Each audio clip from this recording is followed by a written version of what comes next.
বাংলাদেশ থেকে পাথর বর্ষণ আতঙ্কে দক্ষিণ দিনাজপুরের গঙ্গারামপুর সীমান্তের তেলিয়াপাড়া গ্রাম। বাংলাদেশ সীমান্তে চলা অশান্তির প্রভাব এবার পড়ল ভারতের দক্ষিণ দিনাজপুর জেলার গঙ্গারামপুর ব্লকের তেলিয়াপাড়া গ্রামে। অভিযোগ, মঙ্গলবার গভীর রাতে বাংলাদেশের কিছু দুষ্কৃতী তেলিয়াপাড়া গ্রামে এলোপাতাড়ি পাথর ছুড়ে আতঙ্ক ছড়ায়, যে ঘটনায় স্থানীয় বাসিন্দারা ভীত ও সন্ত্রস্ত। জানা গিয়েছে, বাঁশুড়িয়া গ্রাম পঞ্চায়েতের হরিহরপুর সীমান্তবর্তী এলাকায় অবস্থিত ওই গ্রামে 27টি হিন্দু এবং 40টি সংখ্যালঘু পরিবার বাস করে। সকলেই মূলত কৃষিকাজের ওপর নির্ভরশীল। তবে সীমান্তের মাত্র 50 মিটার দূরে পুকুরের ওপারে থাকা বাংলাদেশি গ্রামগুলি থেকে সহজেই পৌঁছে যাওয়া যায় এই এলাকায়, যে গ্রামগুলি থেকে রাতের অন্ধকারে পাথর ছুড়ছে বাংলাদেশি দুষ্কৃতীরা বলে অভিযোগ। স্থানীয় বাসিন্দা সুভাষ রায় বললেন, মঙ্গলবার গভীর রাতে আমাদের মাটির বাড়িতে প্রচুর পাথর পড়তে শুরু করে।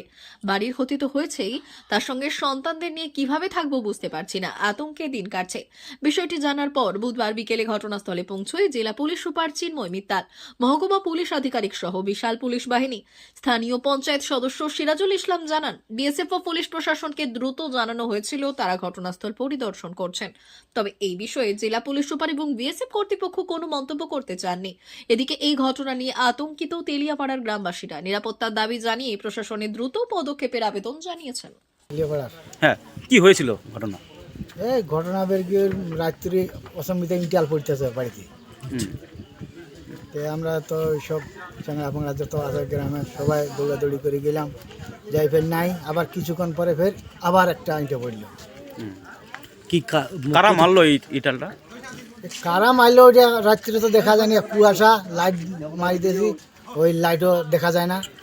ব্যুরো রিপোর্ট, উত্তরের প্রহরী।